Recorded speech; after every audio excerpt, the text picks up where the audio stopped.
Kabupaten Purbalingga, Jawa Tengah, yang insya Allah kita akan bersama-sama mengikuti tablik akbar spesial dengan tema keindahan akidah Ahlus Sunnah dalam menjaga keutuhan NKRI. Pada hari ini, hari Ahad 24 Syakban 1446 Hijriah, yang bertepatan dengan tanggal 23 Februari 2025. Tablik akbar ini terselenggara atas kerjasama Takmir Masjid Manarul Ilmi Purbalingga, Pondok Pesantren Tunas Ilmu Purbalingga, Takmir Masjid Agung Darussalam Purbalingga, Pemuda Masjid Agung Darussalam Purbalingga, Takmir Masjid Utsman bin Affan Purbalingga, Yayasan Utsman bin Affan Purbalingga, serta disiarkan secara langsung oleh media partner kita, Radio Insani 88.8 FM Purbalingga, Yufid TV, Usman TV, Lentera Istiqomah, dan yang lainnya. Insya Allah tablik akbar pada pagi hari ini kita akan ikuti bersama, akan disampaikan oleh beliau guru kita Al-Ustadz Abdullah Zain LCMA Hafizahullah Ta'ala. Beliau merupakan pengasuh Pondok Pesantren Tunas Ilmu Purbalingga, dan beliau merupakan salah satu pengajar di Sekolah Tinggi Dirosah Islamiyah Imam Syafi'i Jember. Beliau menamatkan pendidikan di Pondok Pesantren Darussalam Gontor Ponorogo pada tahun 1998. Kemudian pada tahun 1999 beliau melanjutkan kuliah di Fakultas Syariah Institut Studi Islam Darussalam Gontor. Pada tahun 2000 beliau meneruskan pendidikan di Ma'had Lughah Universitas Islam Madinah, Arab Saudi, dan beliau menyelesaikan sarjananya atau studi sarjana di Fakultas Hadis Universitas Islam Madinah, Arab Saudi dengan predikat cum laude. Pada tahun 2009 beliau menyelesaikan studi S2-nya atau magister beliau jurusan akidah di Universitas Islam Madinah, Arab Saudi. Selain menempuh pendidikan formal di Universitas Islam Madinah, Arab Saudi, beliau juga rajin mengikuti halaqah ilmiah dari para ulama atau masyayikh di Arab Saudi, khususnya di Madinah, seperti halaqah Syekh Abdul Muhsin bin Hamad Al-Abbad, kemudian Syekh Profesor Dr. Ibrahim bin Amir Ar-Ruhaili, kemudian Syekh Profesor Dr. Abdul Razak bin Abdul Muhsin Al-Abbad, Syekh Dr. Salih bin Sa'ad Al-As-Suhaimi, Syekh Dr. Sulaiman bin Salimullah Ar-Ruhaili, dan yang lainnya. Beberapa karya ilmiah telah beliau susun dan bisa kita nikmati bersama buku-buku beliau yang sudah dicetak, diantaranya buku dalam bahasa Indonesia berjudul Imam Syafi'i Menggugat Syirik, kemudian 14 contoh praktek hikmah dalam berdakwah, kemudian belajar rukun iman, motor ibadah, dan sebagainya, yang diantara karya-karya beliau insyaallah disediakan oleh panitia sebagai hadiah nanti bagi jamaah sekalian. Kemudian beliau sekarang masih aktif untuk berdakwah di Kabupaten Purbalingga, Kabupaten Banyumas dan sekitarnya, di Pondok Pesantren Tunas Ilmu Purbalingga, di STDI Imam Syafi'i Jember, dan beberapa masjid yang ada di sekitar Kabupaten Purbalingga, Kabupaten Banyumas, dan beberapa masjid di Nusantara. Baik jamaah sekalian rahimani wa rahimakumullah, insyaallah kajian pada pagi hari ini kita akan mulai dan nanti sekitar kita akan mengikuti materi sampai sekitar pukul 10:30 waktu Indonesia bagian Barat. Yang selanjutnya akan ada sesi tanya jawab bagi jamaah sekalian dan juga sesi pembagian door prize atau hadiah. Langsung saja kita akan ikuti bersama materi yang akan disampaikan oleh beliau guru kita Ustadz Abdullah Zain LCMA Hafizahullah Ta'ala. Kepada beliau falyatafaddal mashkura.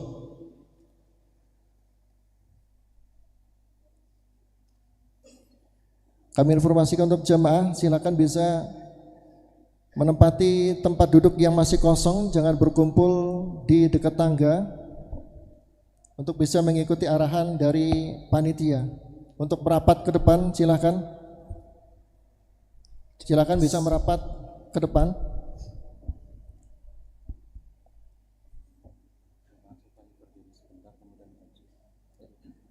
Mohon maaf, jamaah dimohon untuk agar tertata rapi untuk bisa berdiri sejenak sehingga nanti bisa yang belakang silakan maju sebelum nanti duduk. Kita rapikan tempat duduk kita. Ya, silakan yang masih ada di sekitar tangga untuk merapat ke sebelah selatan.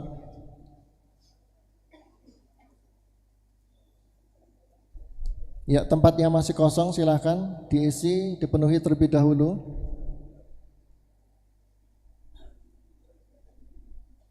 Yang masih berada di dekat tangga silakan untuk masuk merapat.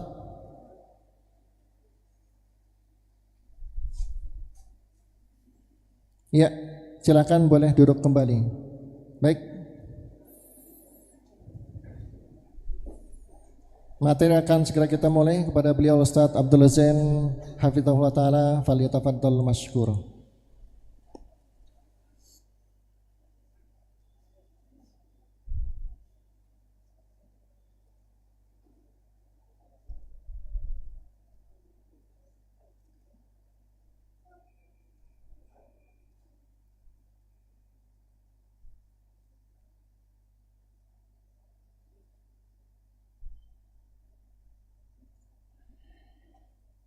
Bismillahirrahmanirrahim. Assalamualaikum warahmatullahi wabarakatuh. Alhamdulillahi rabbil alamin. Wabihi nasta'inu ala umuri dunya waddin. Wa sallallahu ala nabiyyina wa sayyidina Muhammadin wa ala alihi wa sahbihi ajma'in. Amma ba'd. Kita panjatkan puja dan puji syukur kehadirat Allah Subhanahu wa Ta'ala. Pada kesempatan pagi menjelang siang yang berbahagia kali ini, kita masih kembali diberi kekuatan, kesehatan, hidayah serta taufik dari Allah Jalla wa Ala, sehingga kita bisa kembali menghadiri salah satu di antara taman-taman surga Allah Azza wa Jalla di muka bumi. Kita berharap semoga Allah Subhanahu wa Ta'ala berkenan untuk melimpahkan kepada kita semuanya ilmu yang bermanfaat sehingga bisa kita amalkan sebagai bekal untuk menghadap kepada Allah Jalla wa Ala. Allahumma amin. Salawat dan salam semoga senantiasa tercurahkan kepada junjungan kita Nabi Agung Muhammad sallallahu alaihi wasallam, kepada keluarganya, sahabatnya dan umatnya yang setia mengikuti tuntunannya hingga di akhir nanti. Para hadirin dan hadirat sekalian dan juga segenap pendengar serta pemirsa rahimani wa rahimakumullah. Apakah setiap sesuatu yang indah akan terlihat dengan jelas keindahannya? Keneng ambleng. Saya ulangi, apakah setiap sesuatu yang indah pasti akan terlihat dengan jelas keindahannya? Belum tentu. Tidak setiap yang indah itu bisa terlihat keindahannya. Dan ketika ada sebagian orang tidak bisa melihat keindahan sesuatu yang indah, bukan karena sesuatu itu tidak indah, tapi barangkali karena ada faktor-faktor yang membuat keindahan itu terhalang. Terkadang sesuatu yang indah nggak bisa terlihat keindahannya. Contoh, pemandangan Gunung Slamet, indah nggak? Mana? Nggak kelihatan. Karena ada apa? Ada tembok. Jadi ketika kita tidak bisa melihat keindahan Gunung Slamet dari balik masjid ini, bukan berarti Gunung Slamet tidak indah. Akidah Ahlus Sunnah adalah sesuatu yang sangat indah. Bukan hanya indah, tapi sangat indah. Akan tetapi karena banyak faktor, sehingga keindahan akidah Ahlus Sunnah jadi tidak terlihat jelas. Apa faktornya Ustaz? Banyak. Di antara faktor yang paling dominan adalah faktor ketidaktahuan. Faktor apa? Ketidaktahuan. Makanya orang Arab mengatakan al-insanu aduwwu ma jahilahu. Orang itu akan memusuhi sesuatu yang tidak dia kenal. Kalau dalam pepatah bahasa Indonesia, tak kenal maka tak sayang. Ya. Karena minimnya pengetahuan orang tersebut tentang akidah Ahlus Sunnah wal Jamaah, sehingga dia tidak menyadari bahwa akidah Ahlus Sunnah itu indah banget. Dan itu semakin diperparah dengan apa? Dengan adanya propaganda. Dengan adanya upaya-upaya yang disengaja ataupun yang tidak disengaja untuk menutup-nutupi keindahan Ahlus Sunnah wal Jamaah. Apakah semuanya itu gara-gara faktor eksternal? Itu kan propaganda, berarti dari luar. Atau juga mungkin dari faktor internal Ahlus Sunnah sendiri? Mungkin atau tidak? Mungkin. Dari apa Ustadz? Ya dari perilaku kurang baik sebagian Ahlus Sunnah. Coba kenapa sekarang ada image yang muncul, wah orang Islam itu kotor, orang Islam itu bau, orang Islam itu jorok. Apakah ajaran Islam mengajarkan kotor, jorok, bau? Tidak. Terus kenapa ada image itu? Karena ada sebagian orang Islam kayak gitu. Jenengan yang mana? Yang wangi atau yang wangi ya? Lagi rapat kayak gini mau kecut kan ora kepenak. Maka karena ada perilaku sebagian Ahlus Sunnah yang tidak mencerminkan keindahan akidah Ahlus Sunnah, akhirnya membuat image tentang Ahlus Sunnah menjadi tidak baik. Itulah sebabnya kenapa tabligh akbar hari ini diadakan. Kenapa kita mengadakan dan mengangkat tema keindahan akidah Ahlus Sunnah dalam menjaga keutuhan NKRI, karena kita ingin berikhtiar untuk menjelaskan keindahan Ahlus Sunnah tersebut. Harapannya apa? Harapannya orang-orang yang belum tahu jadi tahu. Yang sudah tahu jadi sepi. Yang sudah tahu tambah mantep. Yang belum tahu supaya tahu. Kalau sudah tahu bagaimana? Biasanya kalau orang sudah tahu, maka dia akan tertarik. Yang sebelumnya anti menjadi suka. Dan itu yang kita inginkan. Yang kita inginkan itu masyarakat menganut dan meyakini akidah Ahlus Sunnah dengan suka rela, dengan kelapangan dada, dengan kesadaran penuh dan tanpa paksaan. Itu yang kita inginkan. Kapan orang tergerak untuk menganut akidah Ahlus Sunnah dengan kesadaran, dengan sukarela? Ketika dia mengetahui keindahan akidah Ahlus Sunnah. Karena fitrahnya manusia itu mencintai keindahan atau ketidakindahan. Keindahan. Makanya nggak usah dipaksa-paksa. Wah indah ya dia akan suka. Ya. Fitrahnya manusia menyukai keindahan. Baik. Mari kita awali dengan menyebutkan definisi akidah Ahlus Sunnah.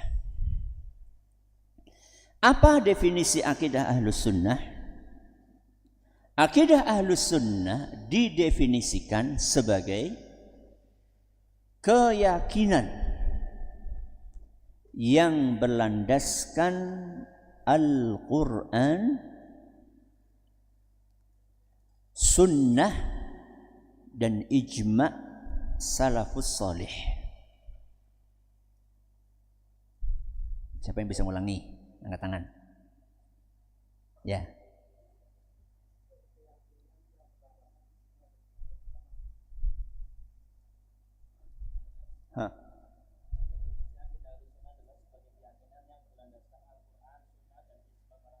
Masya Allah. Monggo silahkan. Tak kenal maka tak sayang.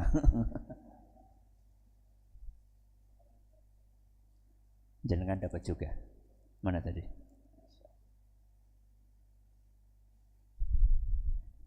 Dapat hadiah atas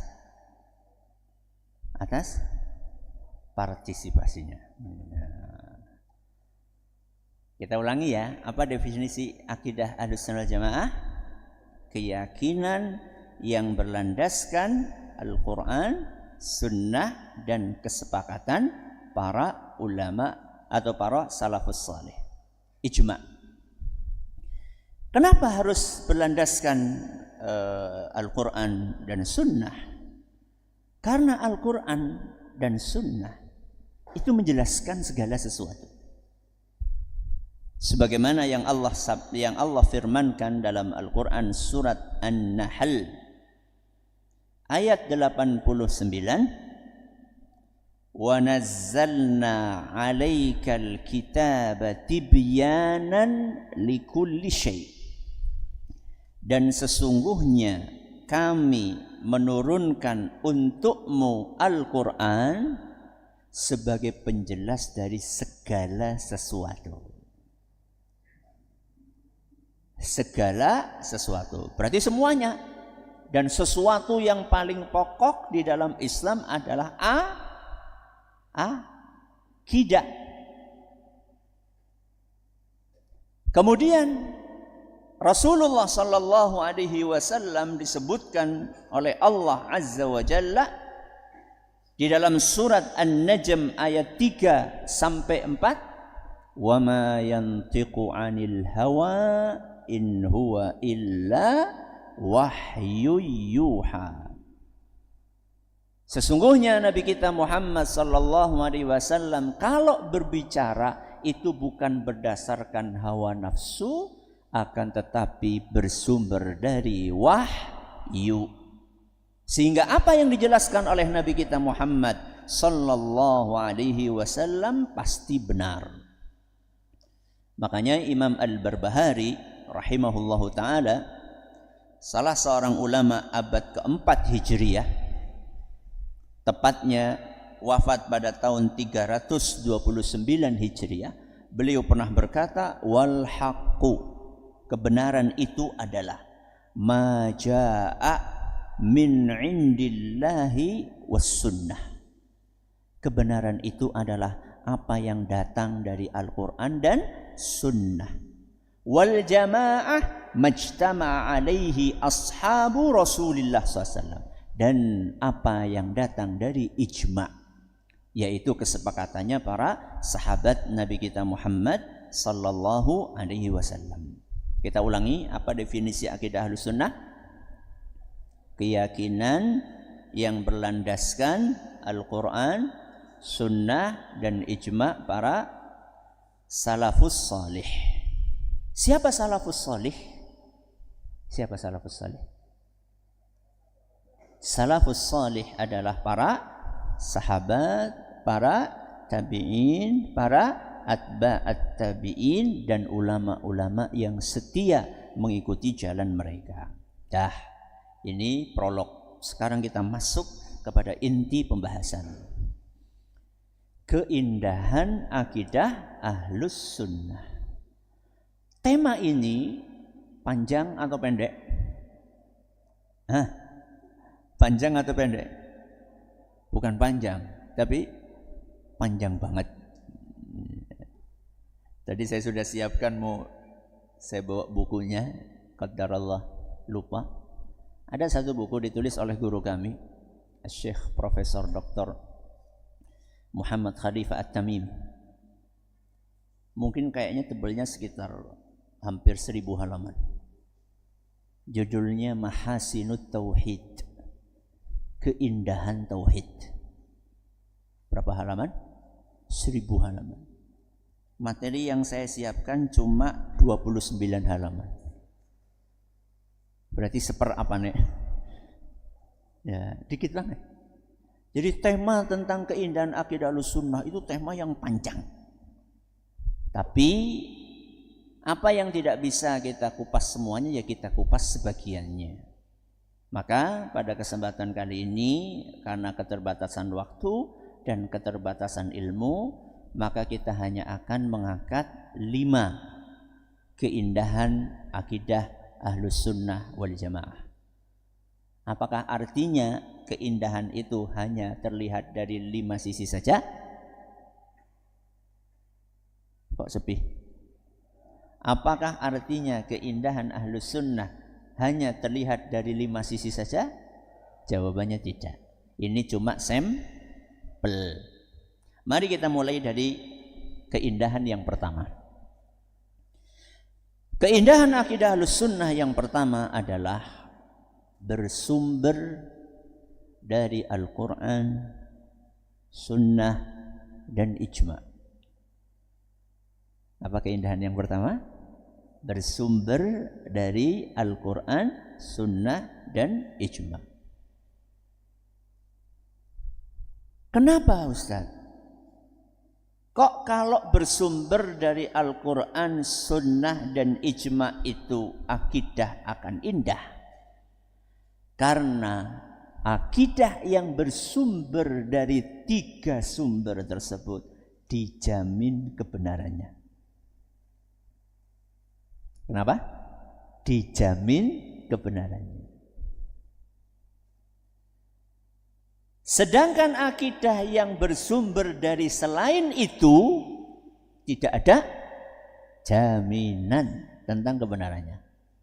Sebagaimana yang Allah firmankan di dalam Al-Quran, Al-haqqu mir rabbik. Kebenaran itu dari siapa? Allah subhanahu wa ta'ala. Surat Al-Baqarah ayat 147. Sehingga Nabi kita Muhammad sallallahu alaihi wasallam ketika haji wada, wada itu artinya apa? Perpisahan. Ketika Rasulullah SAW haji wada, beliau berkhutbah di hadapan para jamaah haji saat itu, yaitu para sahabatnya, yang kira-kira jumlahnya sekitar 100 ribuan kira-kira.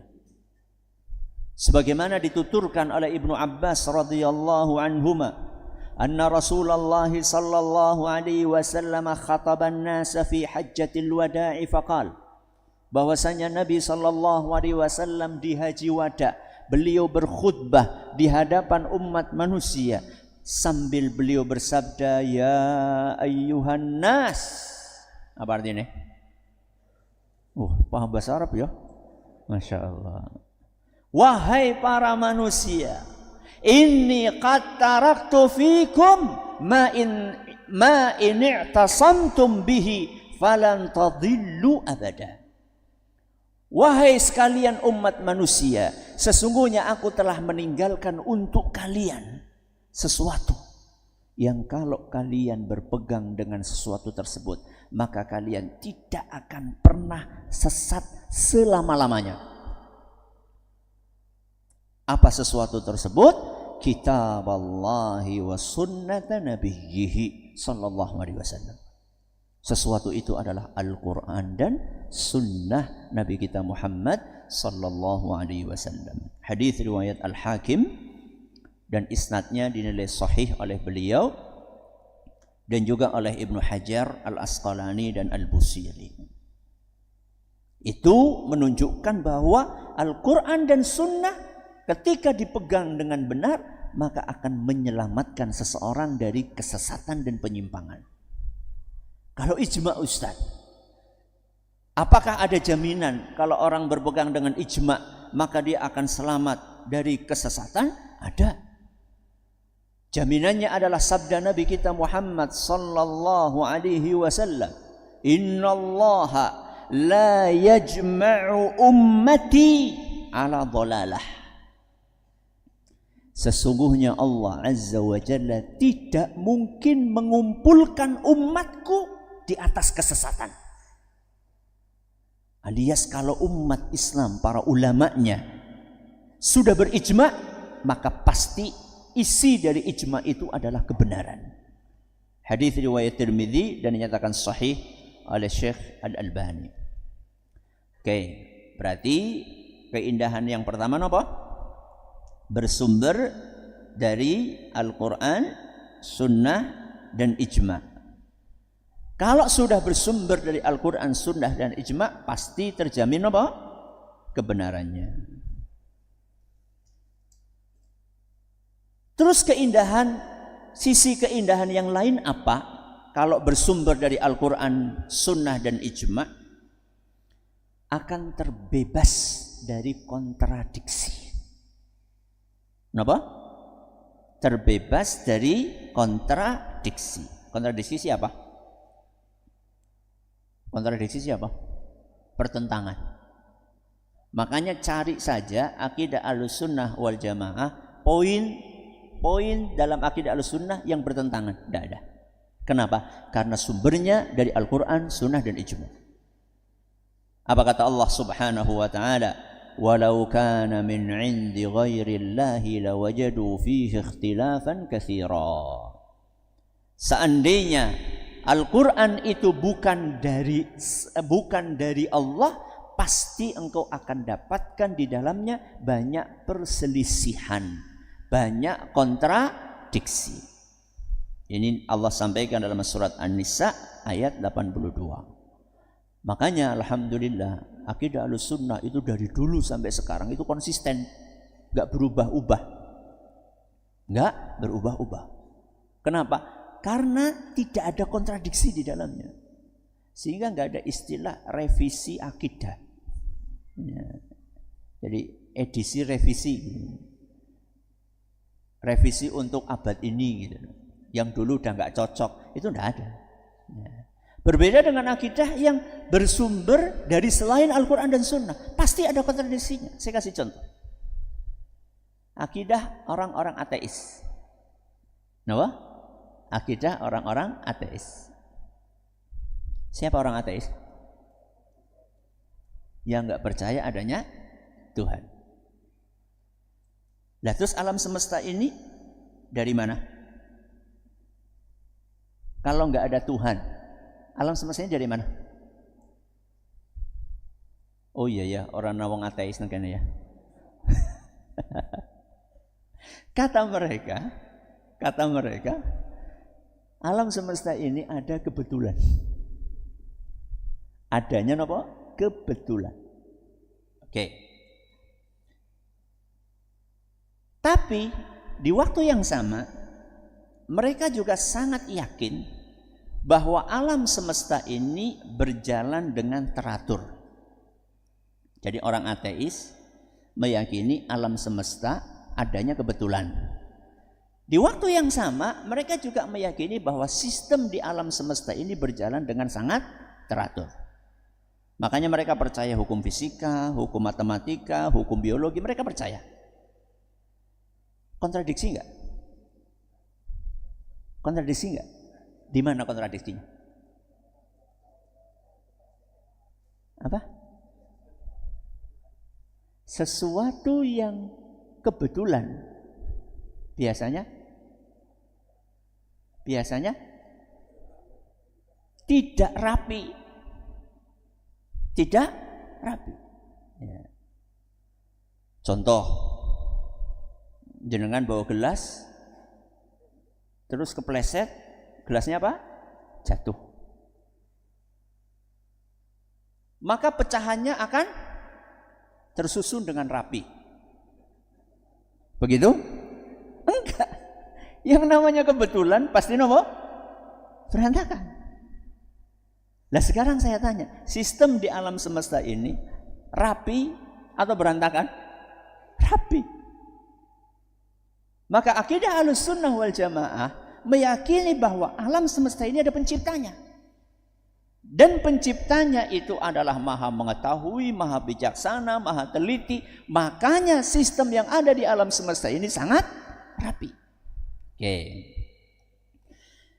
Jadi keindahan yang pertama apa? Bersumber dari Al-Quran, Sunnah, dan Ijma. Bersumber dari Al-Quran, Sunnah, dan Ijma, sisi keindahannya terjamin apa tadi? Kebenarannya. Terus tidak ada kontradiksi. Sisi yang lainnya, keunggulan suatu akidah ketika bersumber dari Al-Quran dan Sunnah adalah memberikan perhatian kepada semua pihak. Kenapa? Memberikan perhatian kepada semua pihak. Tidak ada pihak yang diabaikan. Alias tidak pilih kasih. Saya kasih contoh. Ziarah kubur. Kenapa? Ziarah kubur.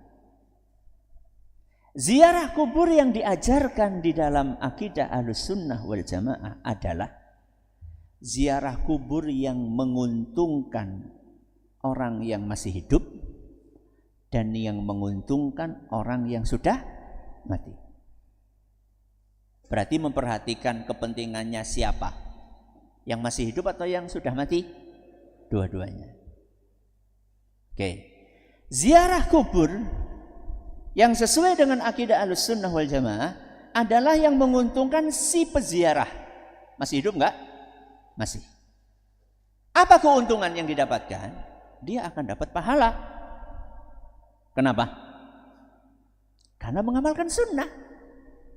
Karena mengamalkan sunnah. Kata Nabi kita Muhammad sallallahu alaihi wasallam dalam sebuah hadis yang diriwayatkan oleh Imam Muslim, "Kuntu nahaitukum an ziyaratil kuburi fazuruha." Aku pernah melarang kalian berziarah kubur, tapi sekarang silahkan kalian ziarah kubur. Sunnah atau bukan? Sunnah. Makanya Rasulullah SAW juga praktek. Beliau biasa menziarahi kubur para sahabat di mana? Baqi'. Ya, bisa siang, bisa malam. Pernah beliau ziarah malam-malam? Pernah. Ya. Aisyah radhiyallahu anha bangun-bangun tengah malam kok tidak ada Rasul SAW, maka beliau cari. Ternyata ketemu di mana? Di kuburan sedang mendoakan para sahabatnya. Wani ora? Wani ora? Temenan. Awan-awan be merinding ya. Jadi keuntungannya kembali kepada si peziarah. Karena dia dapat pahala. Pahala mengamalkan sunnah. Apalagi keuntungan yang didapatkan oleh si peziarah. Kalau dia berziarah kubur sesuai akidah Ahlussunnah, dia akan ingat akhirat. Akan ingat akhirat. Dan itulah salah satu misi ziarah kubur. Sebagaimana yang disebutkan oleh Nabi SAW dalam hadis riwayat Tirmidzi, dan kata beliau hadis ini hasan sahih, fazuruha fa innaha tudzakirul akhirah. Ziarah kuburlah, karena ziarah kubur itu mengingatkan akhirat. Ingat akhirat, untung apa rugi? Untungnya apa? Untungnya apa ingat akhirat? Jadi banyak beramal, jadi tobat, orang petantang, petenteng, orang gembelengan, ya, menguntungkan. Oke. Terus itu kan dari satu sisi, sisinya siapa? Si peziarah. Kalau dari sisi yang diziarahi, untung atau tidak? Untung. Kalau sesuai dengan akidah Ahlussunnah, ziarah kuburnya. Apa keuntungannya? Keuntungannya orang yang diziarahi akan mendapatkan doa. Makanya yang diajarkan oleh Nabi SAW dalam Sahih Muslim, kalau kita ziarah kubur kita disuruh mengucapkan Assalamualaikum ahlad diyari minal mu'minina wal muslimin wa inna insyaallahu bikum lalahikun. As'alullaha lana walakumul afiyah. Siapa yang sudah hafal angkat tangan?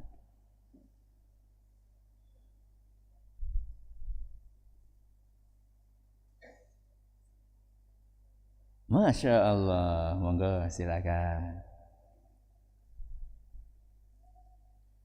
Siapa yang bisa nerjemahkan? Iya, levelnya dhuwur maning. Ya, monggo silakan.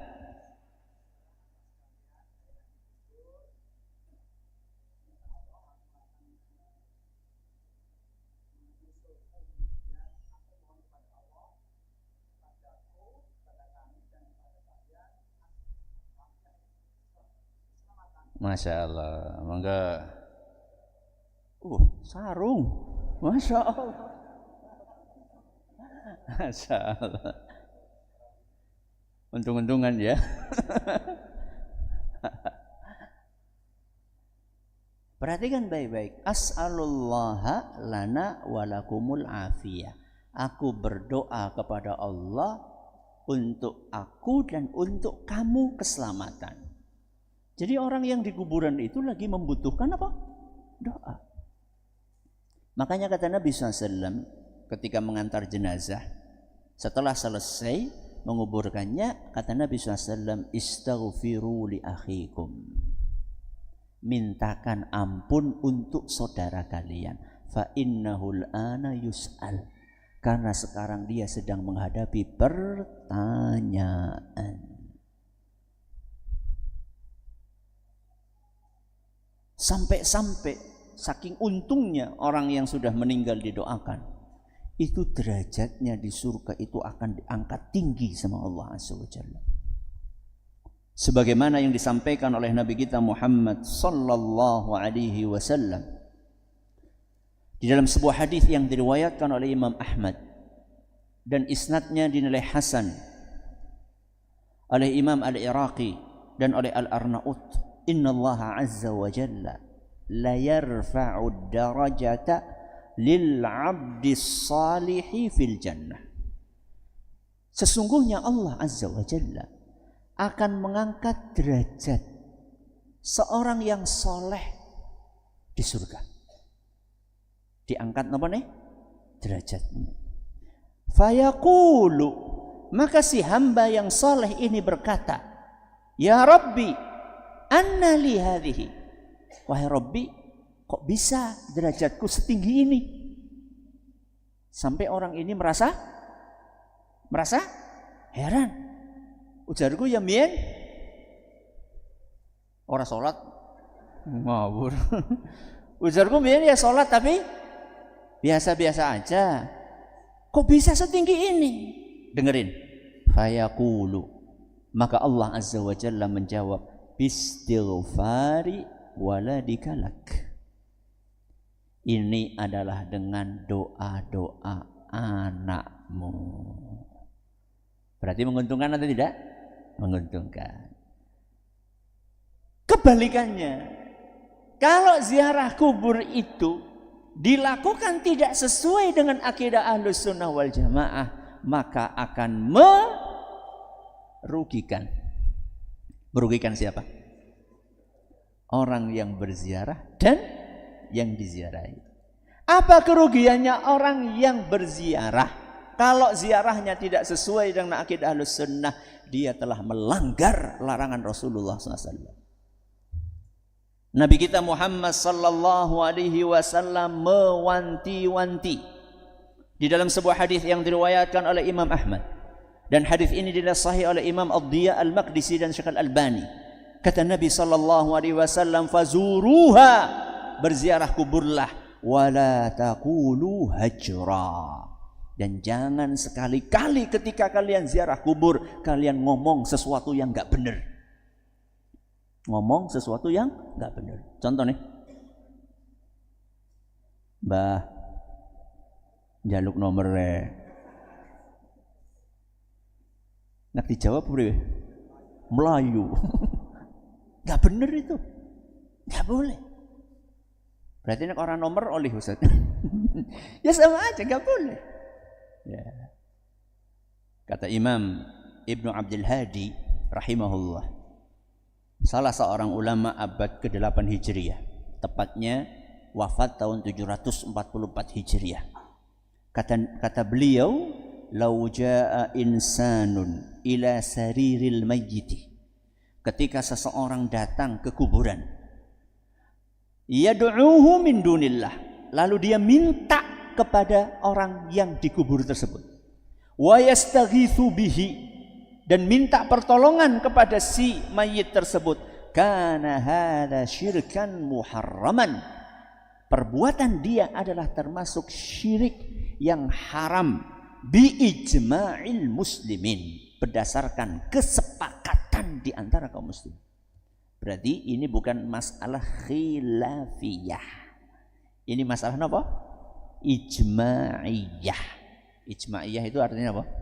Ijma', bukan khilaf di antara para ulama.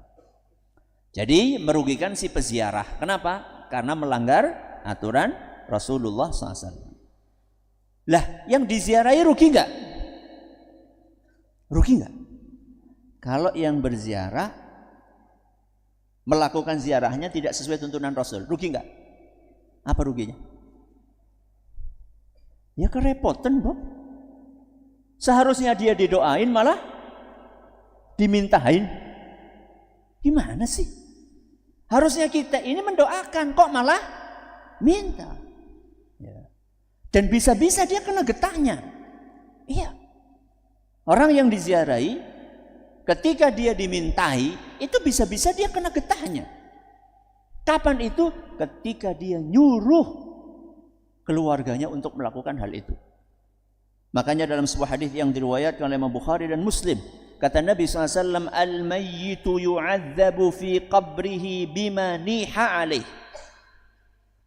Orang yang sudah meninggal itu akan diazab di kuburannya gara-gara ratapan orang yang masih hidup. Loh, si kepriwe? Yang meratap yang hidup, yang diazab yang sudah meninggal. Si bagaimana? Kata Imam An-Nawawi, menurut mayoritas ulama, maksud dari hadis ini adalah apabila si mayit itu mewanti-wanti, berpesan, nanti kalau saya mati tolong diratapi.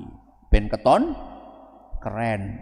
Ya, karena kelihatan banyak orang yang sedih dengan kematiannya. Oke, selesai pembahasan tentang keindahan yang pertama. Mari kita pindah ke keindahan yang kedua. Apa keindahan yang kedua? Sesuai dengan fitrah manusia. Kenapa? Sesuai dengan fitrah manusia. Akidah Ahlussunnah itu sesuai dengan fitrahnya manusia. Fitrah siapa? Fitrah yang kau Ustadz pas Arab badan. Gue sih zakat fitrah. Fitrah itu apa? Fitrah itu adalah karakter bawaan yang ditanam oleh Allah dalam diri manusia. Kenapa fitrah? Karakter bawaan yang ditanamkan oleh Allah dalam diri manusia. Nek cara wong Jawa gawan bayi. Ya. Tapi gawan bayi di sini bukan hal-hal yang sifatnya fisik gitu, yang dimaksud gitu deh. Pancen wis gawan bayi ireng, bukan itu maksudnya. Nah, terus maksudnya apa Ustaz? Karakter bawaan yang dimaksud dengan kata fitrah di sini adalah kesiapan untuk menerima ajaran Islam. Apa? Kesiapan untuk menerima ajaran Islam, terutama akidah. Terutama apa? Akidah. Tauhid, mengesahkan Allah Subhanahu wa taala. Makanya apa kata Nabi kita Muhammad sallallahu alaihi wasallam? Setiap bayi lahir sesuai dengan fitrah yang akan mengubah bayi tersebut menjadi Yahudi, Nasrani dan Majusi. Siapa? Orang tuanya. Fa abawahu yuhawwidanihi au yunassiranihi au yumajjisanihi. Bapaknya lah, kedua orang tuanya lah yang akan mengubah bayi itu menjadi Yahudi, Nasrani atau Majusi. Nabi sebutkan berapa? 3. Yahudi, Nasrani, Majusi. Kok Islam enggak disebut? Yaitu fitrahnya. Fitrahnya manusia itu menerima Islam. Berarti sing rusak siapa? Wong tuane. Makanya jangan merusak fitrah. Jadi akidah Ahlussunnah itu sesuai fitrah. Sehingga kalau orang meyakini Ahlussunnah wal Jamaah, maka hatinya itu akan damai. Hatinya akan tentram. Kenapa? Karena alamiah. Meyakini sesuatu yang alami, yang memang sudah Allah tanamkan di dalam dirinya, siap untuk menerima. Saya kasih contoh. Salah satu fitrah, kesesuaian akidah Ahlussunnah dengan fitrah adalah keyakinan Ahlussunnah yang menyatakan bahwa Allah itu ada di atas. Dan ini adalah fitrah seluruh manusia. Sebagaimana disebutkan oleh banyak ulama. Disebutkan oleh Imam Ibnu Qutaibah rahimahullah, ulama abad ketiga. Disebutkan juga oleh Imam Abul Hasan Al-Asy'ari rahimahullah, ulama abad keempat. Juga disebutkan oleh Imam Ibnu Abdul Bar, ulama abad kelima Hijriah. Semua ulama yang saya sebutkan tadi menyatakan bahwa fitrahnya manusia meyakini Allah di atas. Pernah ada sebuah kisah menarik. Seorang tokoh agama yang bernama Abu Al-Ma'ali Al-Juwaini. Abu Al-Ma'ali Al-Juwaini. Di suatu majelis, beliau menjelaskan tentang bahwa Allah itu bukan di atas arsy. Allah tidak tinggi. Maka salah satu yang hadir di situ namanya Abu Ja'far Al-Hamadani.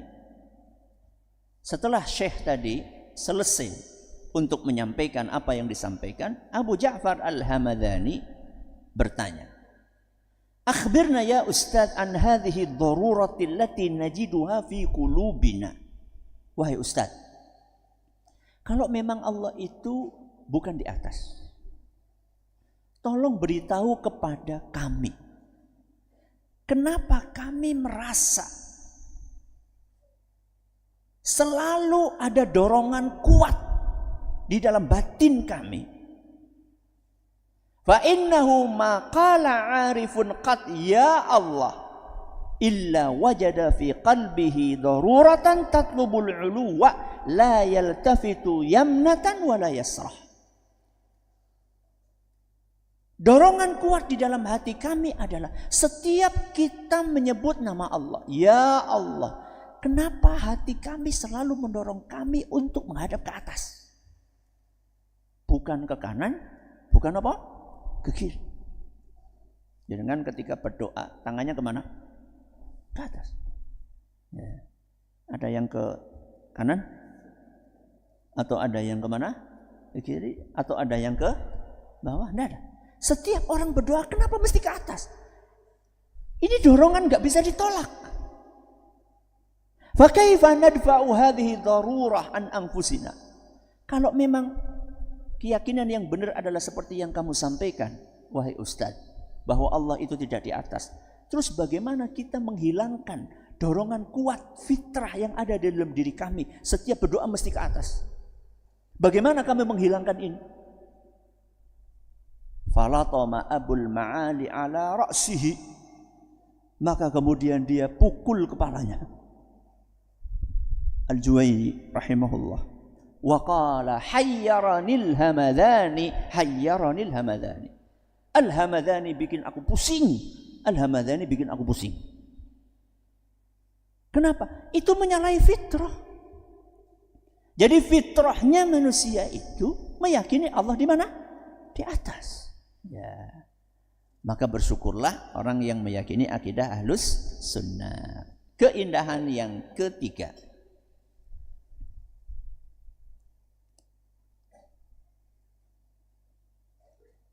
akidah Ahlus Sunnah memberi ruang yang proporsional untuk akal.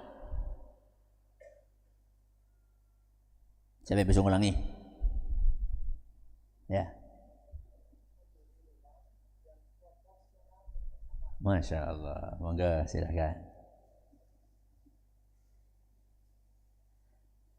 Apa keindahan yang ketiga? Memberi ruang yang proporsional untuk akal. Jadi jangan sampai menganggap akidah Ahlus Sunnah itu mengabaikan akal.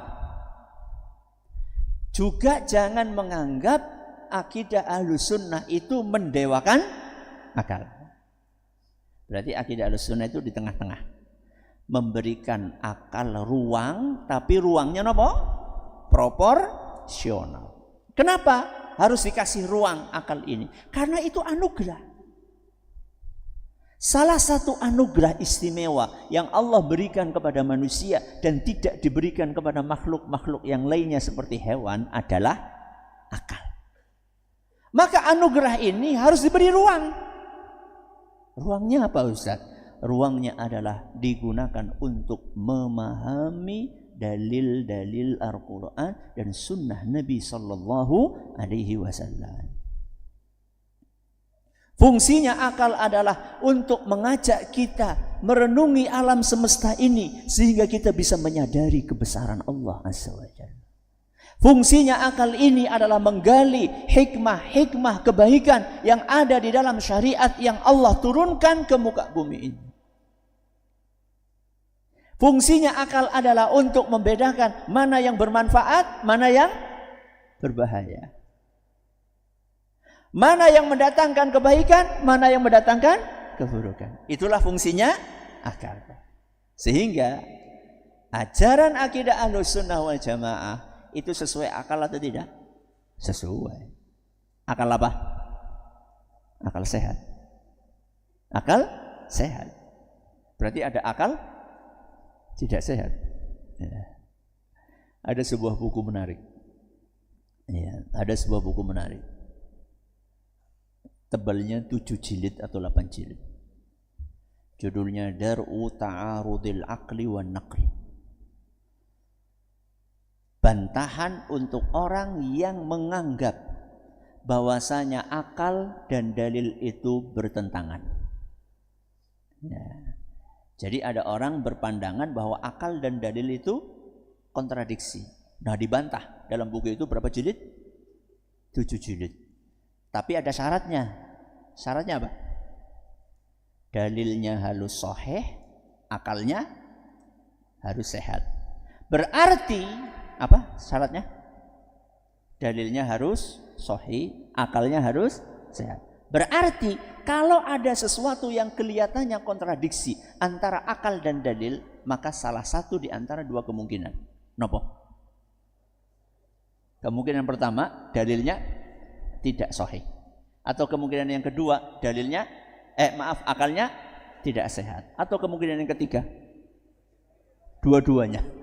Wis dalilnya ora sahih, akalnya ora sehat.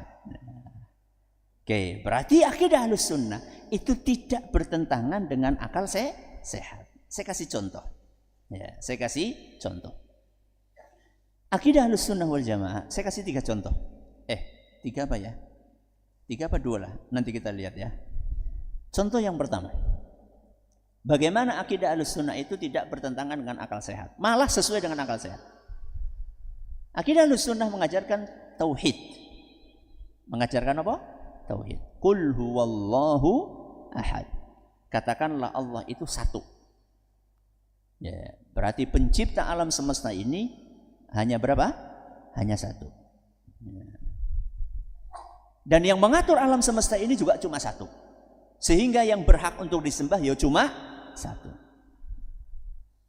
Saya tanya sama jenengan. Keyakinan bahwa Tuhan itu cuma satu bisa diterima dengan akal sehat? Bisa? Apa buktinya? Buktinya akal sehat bisa menerima apa? Keteraturan alam semesta. Kenapa? Keteraturan alam semesta. Alam semesta ini mencakup alam semesta langit bumi dan termasuk manusia. Sistem yang ada dalam tubuh kita. Sistem yang ada di alam semesta dan sistem yang ada dalam tubuh manusia itu sangat teratur, presisi, rapi. Seandainya Tuhan lebih dari satu, mesti berantakan. Realitanya berantakan atau rapi? Rapi. Tapi kan umahku berantakan, Ustaz. Ya karena anak jenengan, anak bojone jenengan, anaknya jenengan. Alam semesta ini yang ngatur adalah Allah Azza wa Jalla. Sistemnya jutaan tahun itu rapi. Saya kasih contoh yang paling gampang. Sudah berapa lama matahari terbit dari timur, tenggelam di barat? Sudah berapa lama? Sejak ada alam semesta. Oke. Kalau seandainya Tuhannya lebih dari satu, apa yang terjadi? Tukaran. Yang satu pengen terbit dari timur, Tuhan yang kedua ora, bosen. Pengen dari mana? Dari barat. Tuhan ketiga, oh ya ora lah, sekali-kali sekang lor. Subhanallah. Makanya apa kata Allah Azza wa Jalla di dalam surat Al-Anbiya ayat 22. Surat apa? Al-Anbiya ayat 22. Lau kana fihima alihatun illallah lafasadata. Seandainya alam semesta ini ada Tuhan selain Allah, pasti akan rusak. Pasti apa? Akan rusak dan berantakan. Itu tadi kasih contoh di alam semesta. Sekarang contoh di tubuh kita. Sistem tubuh kita ini teratur atau tidak? Teratur. Nafas pasti pakai hidung. Dari dulu, mulai dari Nabi Adam, nafasnya selalu pakai hidung. Padahal saya tanya sama jenengan, di tubuh kita ini lubang selain hidung ada nggak? Ada. Apa? Mulut, terus telinga, terus kemaluan depan, kemaluan belakang. Pernah nggak ada sistem manusia berubah bernafas dari mana? Hidung. Kok dari hidung? Dari apa? Dari telinga. Ada nggak? Nggak ada. Ini sistem rapi, nggak berubah-berubah. Itu tandanya penciptanya cuma satu, pengaturnya cuma satu. Sehingga konsep tauhid itulah konsep yang paling rasional, yang paling mudah diterima oleh akal. Syaratnya akalnya apa? Akalnya sehat. Oke, contoh yang lain. Contoh yang lain.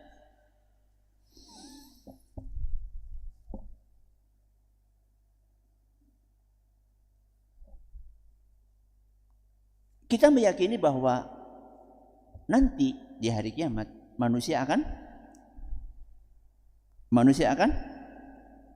dibangkitkan. Manusia akan dibangkitkan.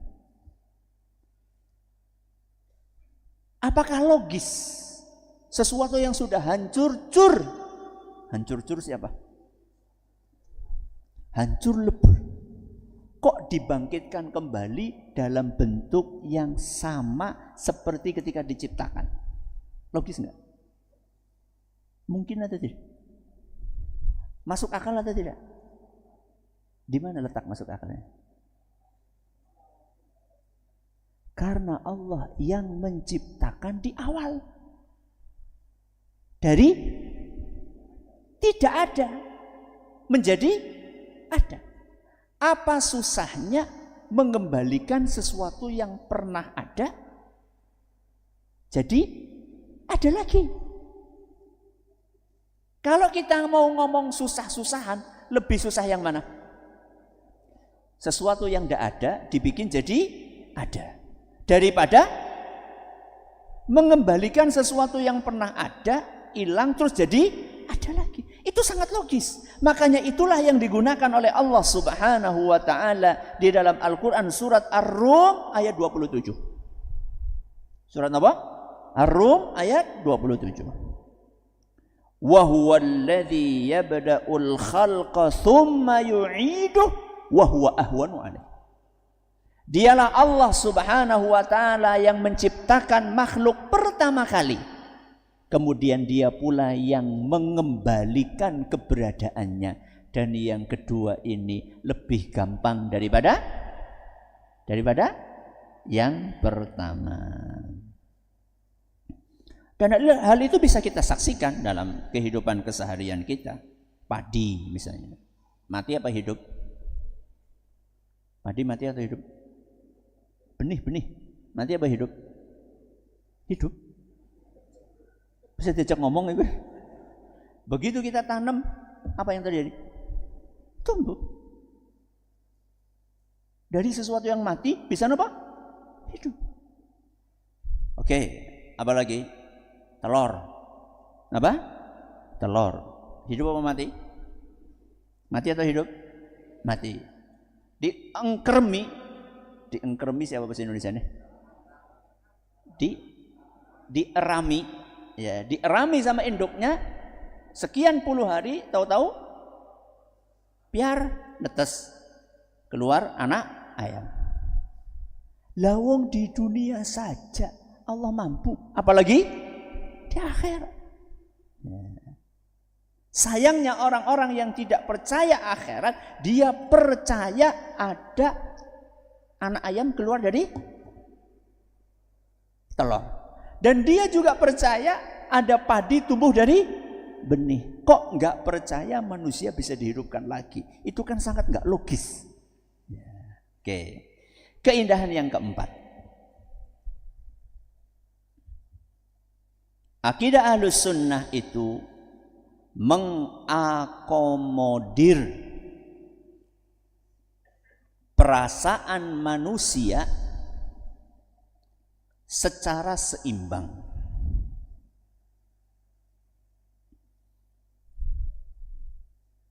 Siapa yang bisa ngulangi?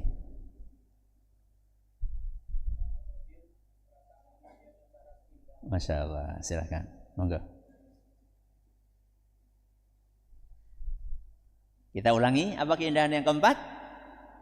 Mengakomodir perasaan manusia secara seimbang. Siapa yang bikin manusia? Allah. Siapa yang paling tahu tentang manusia? Allah. Jadi Allah itu tahu bahwa manusia itu punya perasaan. Perasaan apa? Jenengan sih punya perasaan atau tidak? Perasaan apa? Senang, gelisah, sedih, galau, sing elek-elek terus. Apalagi? Cinta, apalagi? Benci, perasaan takut, perasaan harap. Allah Azza wa Jalla tahu persis karakter manusia. Sehingga akidah yang Allah turunkan, akidah Ahlussunnah wal Jamaah, dibikin mengakomodir perasaan-perasaan tersebut. Perasaan-perasaan itu tidak diabaikan, tapi justru dikasih ruang, tapi ruangnya diatur. Saya kasih contoh. Keseimbangan antara perasaan takut dan perasaan harap. Perasaan apa? Takut dan harap. Kita punya perasaan takut? Punya. Punya harapan? Punya. Kenapa Allah ciptakan di dalam diri kita perasaan takut dan perasaan harap? Karena kalau kita tidak punya rasa takut, kita akan sembarangan. Sembarangan apa? Ya sekarep, berbuat semaunya sendiri. Karena nggak ada perasaan apa? Takut.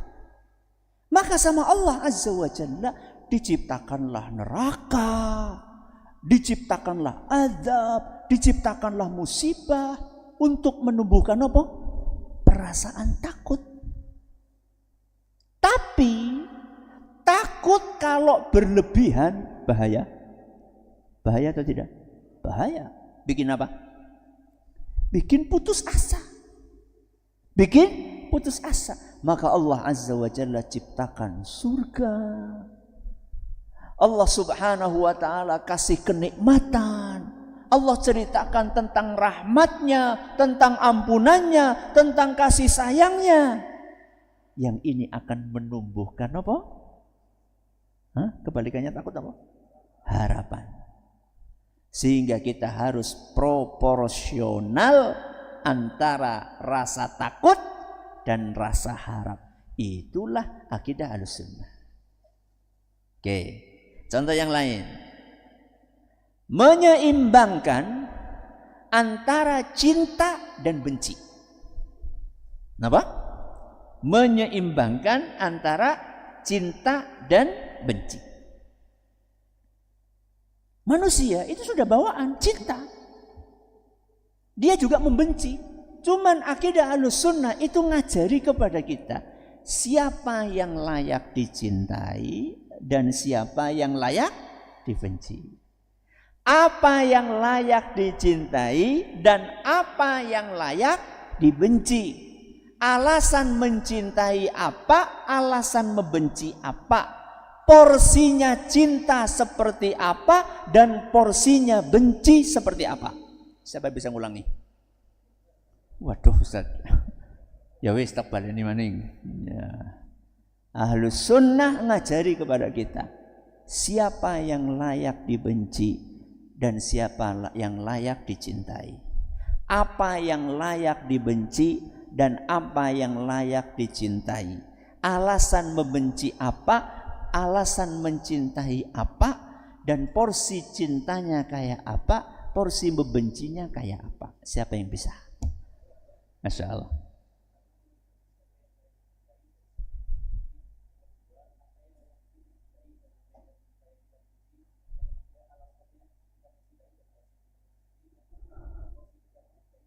Masya Allah. Sarung gitu.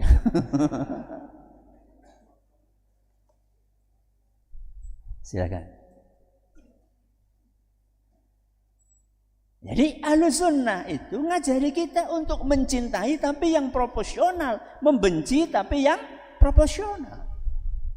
Makanya kita diajari mencintai siapa? Mencintai siapa? Mencintai yang layak dicintai. Sinten? Allah. Siapa lagi?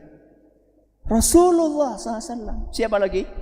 Para sahabat, orang tua. Karena mereka adalah sosok-sosok yang layak dicintai. Dan kita juga disuruh untuk membenci. Membenci siapa? Setan. Apalagi membenci orang kafir, membenci orang jahat. Harus disalurkan kebencian itu, tapi bencinya harus proporsional. Jadi bukan kemudian benci terus ngebom. Enggak. Jadi cinta dan benci di dalam akidah Ahlussunnah diajarkan, diakomodir, tapi diakomodir secara proporsional. Dah. Terakhir ya, Insya Allah tinggal seberapa jam. Keindahan yang kelima. Apa keindahan akidah Ahlussunnah yang kelima? Berpartisipasi aktif dalam mewujudkan negara yang ideal. Siapa yang bisa ngulangi? Ya, nak.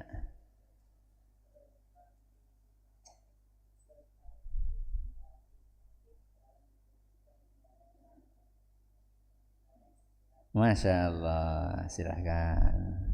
Masya Allah. Barakallahu fiik. Apa yang kelima keindahannya? Berpartisipasi aktif dalam mewujudkan negara yang ideal. Jadi ternyata akidah Ahlussunnah itu bukan hanya melulu aspek spiritual dan ibadah. Akan tetapi akidah Ahlussunnah wal Jamaah itu memiliki dimensi sosial. Kenapa demikian? Karena manusia makhluk sosial. Apa artinya makhluk sosial? Enggak bisa hidup sendiri. Dia harus berkomunikasi, harus berinteraksi dengan orang lain. Orang lain itu siapa? Yo masyarakatnya. Maka akidah Ahlussunnah mengajarkan kepada manusia agar dia punya peran aktif untuk mewujudkan negara yang ideal, untuk mewujudkan masyarakat yang ideal. Apa contohnya Ustadz yang diajarkan di dalam akidah Ahlussunnah untuk mewujudkan misi tersebut, yaitu negara yang ideal? Satu, mengajarkan ketaatan kepada penguasa dalam kebaikan. Apa? Mengajarkan ketaatan kepada penguasa dalam kebaikan. Dan ini adalah salah satu prinsip dasar untuk menjaga stabilitas suatu negara. Allah Azza wa Jalla berfirman di dalam Al-Quran surat An-Nisa ayat 59 yang bunyinya titik.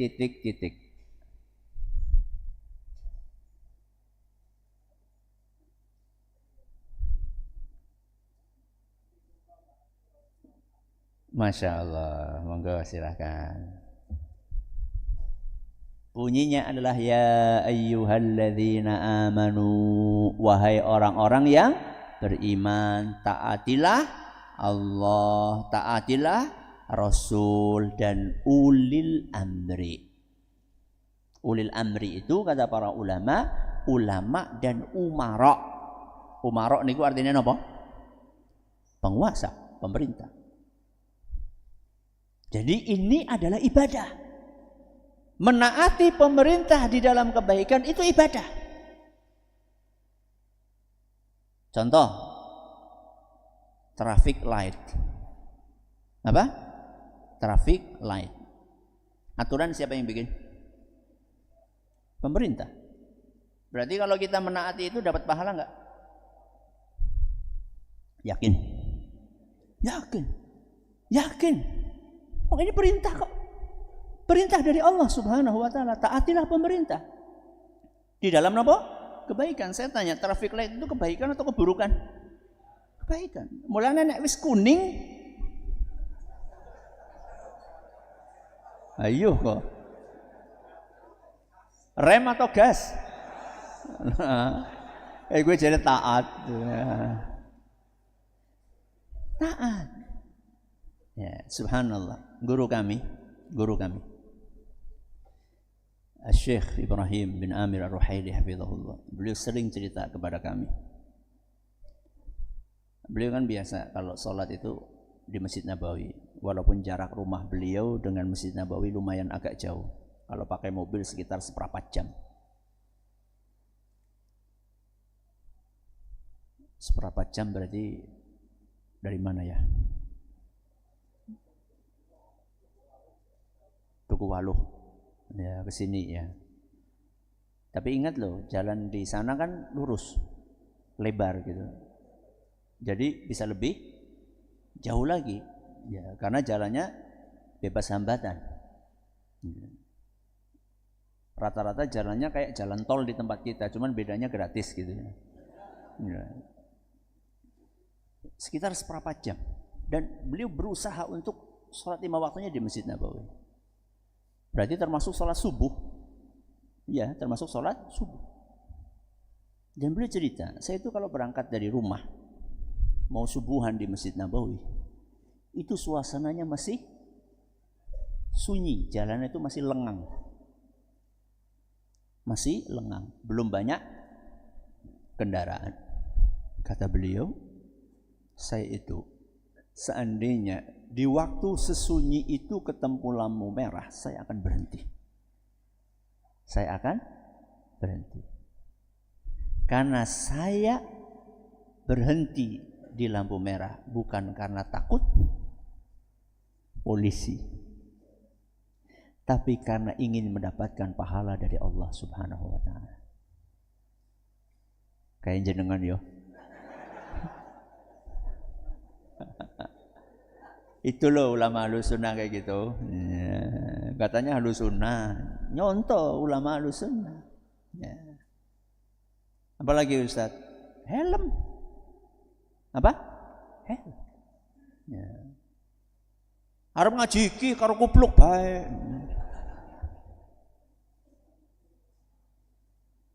Emang kalau kita jatuh dari motor, peci ini akan melindungi apa? Kepala dari aspal kan enggak. Ya. Jadi taat kepada pemerintah itu untuk kebaikan pemerintah atau kebaikan rakyat? Kebaikan siapa? Rakyat atau pemerintah? Dua-duanya. Jadi jangan kita itu termakan dengan narasi yang dimunculkan oleh sebagian orang bahwa ketaatan kepada pemerintah itu hanya untuk kepentingan pemerintah. Enggak. Pertama kali yang akan mengambil manfaat itu rakyat. Karena ketika rakyat taat kepada pemerintah dalam kebaikan, maka akan tercipta stabilitas keamanan. Kalau negara ini aman, yang paling menikmati siapa? Rakyat. Kayak tadi misalnya disuruh pakai helm. Itu kan untuk kebaikan kita. Ya. Disuruh pakai nomor sabuk pengaman. Itu adalah untuk kebaikan kita. Ada seorang dai. Ya. Ini pernah saya ceritakan dalam beberapa kajian.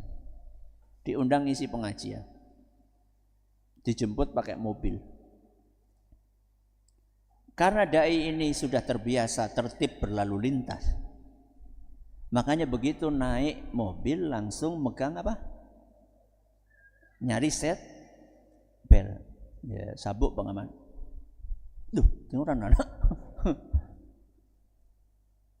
Loh kok enggak ada ini? Saya bilang, iya Ustaz, maaf ini mobilnya enggak lengkap perlengkapannya. Ya sudah. Akhirnya beliau nyopot sorban. Ya. Terus dijadikan apa? Seat belt. Ya. Diikatkan set gitu. Yang jemput, Ustaz segitunya Ustaz.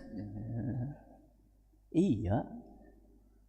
Saya lakukan ini seandainya Allah menakdirkan kecelakaan. Seandainya Allah menakdirkan kecelakaan, terus saya mati, saya punya argumen ketika ditanya sama Allah. Kamu sudah berikhtiar apa untuk melindungi dirimu dari mara bahaya? Wahai Rabbi, saya sudah berikhtiar. Ikhtiarnya apa? Pakai sorban. Kalau saya nggak berusaha apapun, nanti kira-kira apa saya akan menjawab di hadapan Allah kalau ditanya ikhtiarmu apa? Jadi adanya aturan-aturan yang baik yang dibikin oleh pemerintah itu kembalinya kepada kita. Sebelum untuk siapa? Untuk pemerintah. Ada seorang ustadz ngisi pengajian. Ustadz ini menjelaskan tentang hadis-hadis yang menyuruh kita untuk taat kepada pemerintah di dalam kebaikan. Setelah selesai dibawakan hadis-hadisnya, tahu-tahu ada seorang jamaah yang angkat tangan. Ustaz, ya, saya punya pertanyaan Ustaz. Ya, apa pertanyaannya? Ustaz PNS ya? Ustaz pegawai negeri ya? Kenapa memang? Yaitu hadis-hadisnya semuanya itu tentang taat kepada pemerintah.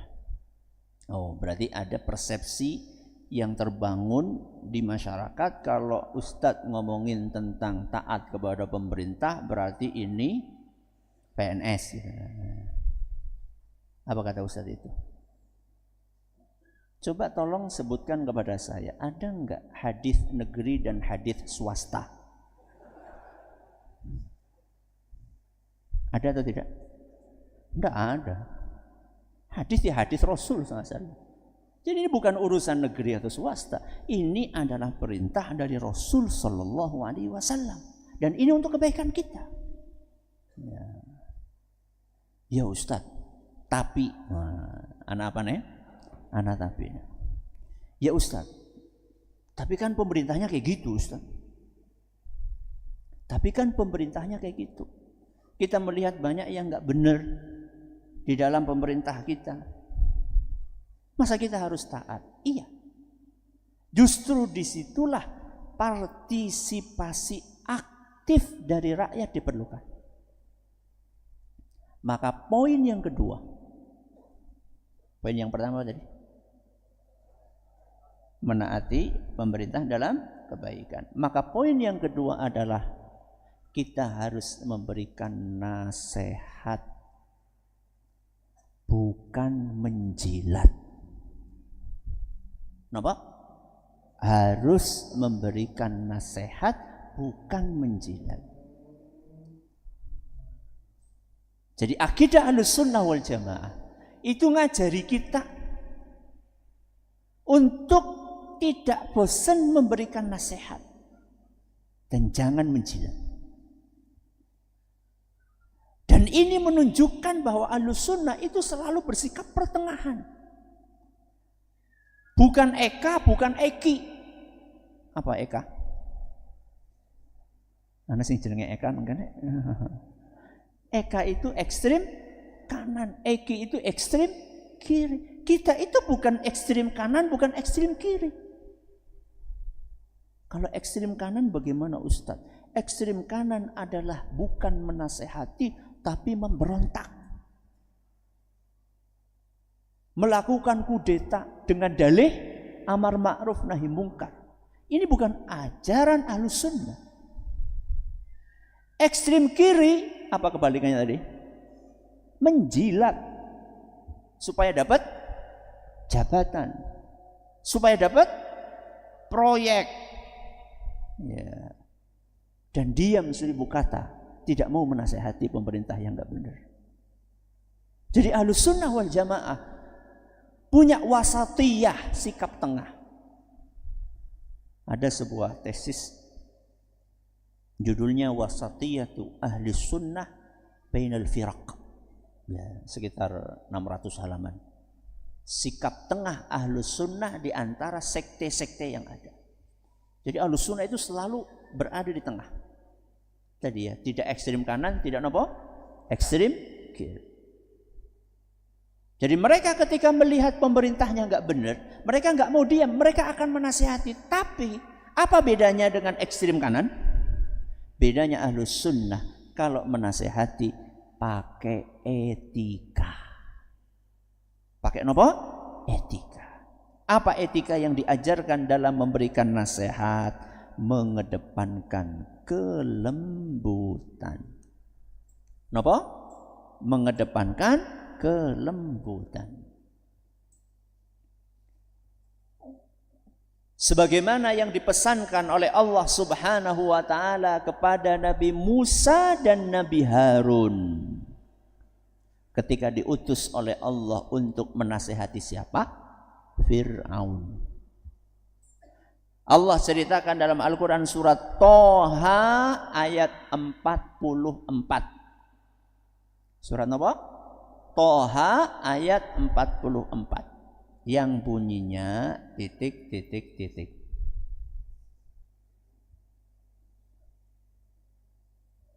Ya. Masya Allah, padahal, Masya Allah.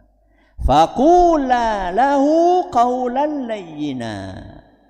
Sampaikanlah nasihat kepada Fir'aun dengan cara yang lembut. Dengan cara yang apa?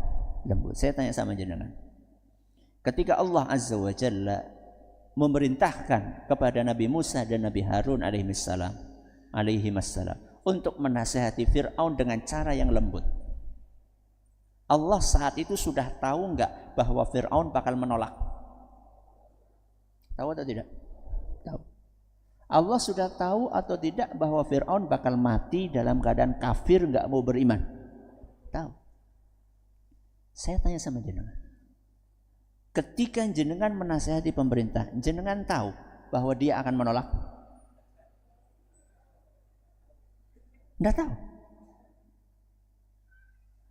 Dia bakalan mati seperti itu? Enggak tahu. Kok kita kayak keren banget gitu ya?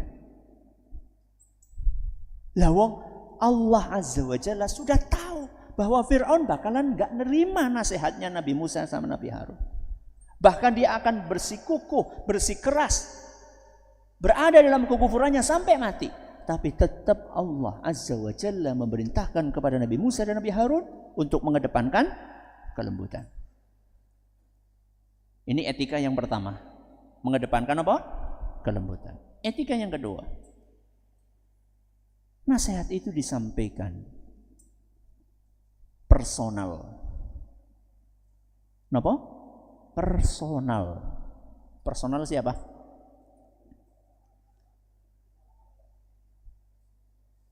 Face to face. Apa maning gue face to face? 4 mata. Ya. Alias tidak dipublikasikan. Alias nasihat itu bukan disampaikan di depan umum. Di mimbar atau di medsos? Dua-duanya. Ya. Di depan umum berarti kan di mimbar, di medsos itu termasuk di depan umum.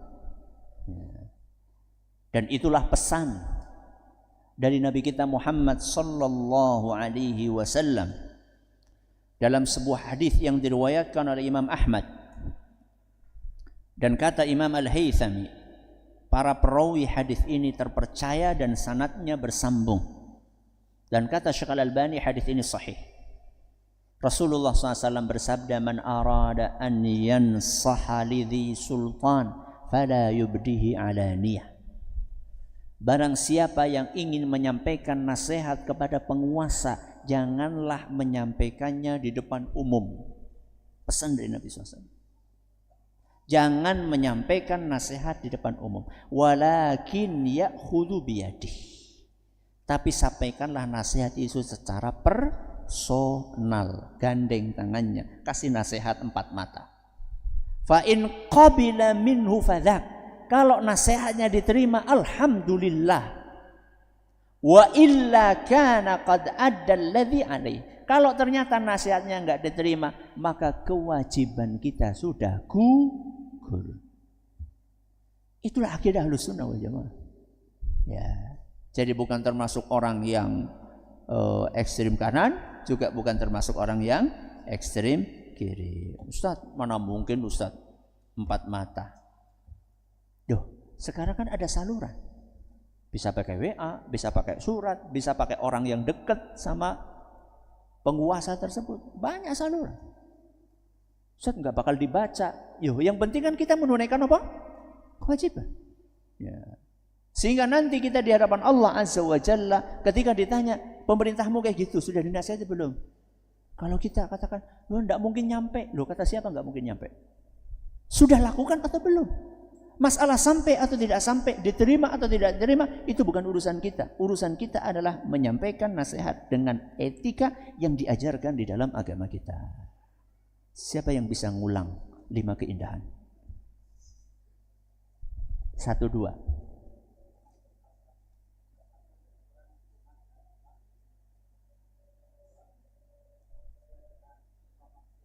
Masya Allah. Sebutkan. Yang ketiga. Masya Allah. Yang keempat. Masya Allah. Yang kelima. Dalam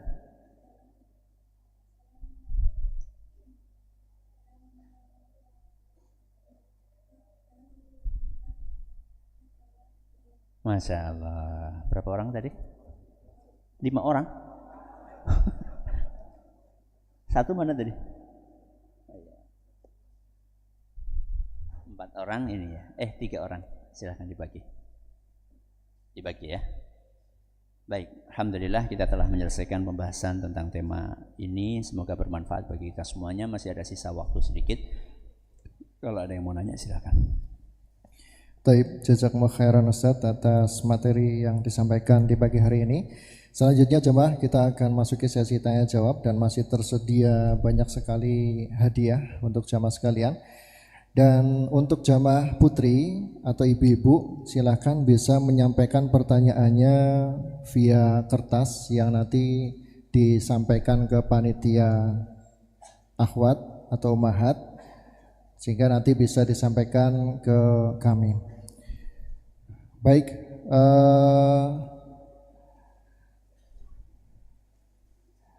kita akan memberikan hadiah terlebih dahulu. Yang pertama untuk jamaah khususnya bapak-bapak ini yang hadir paling awal. Sepertinya ketika kami tadi masuk di ruangan ini ada seorang jamaah. Nah ini dia, Masya Allah. Sudah hadir di saat tempat masih sepi. Silakan. Bisa minta tolong di estafet ke jamaah yang sedang berdiri. Barakallahu fikum. Kemudian yang selanjutnya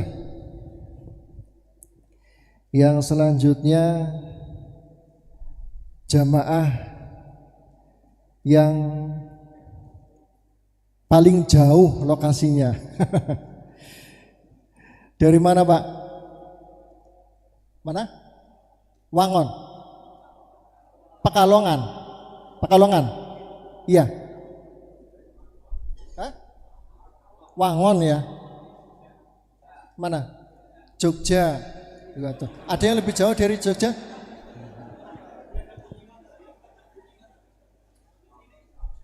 Dari mana? Depok. Langsung dari Depok atau dari Depok tinggal di sini?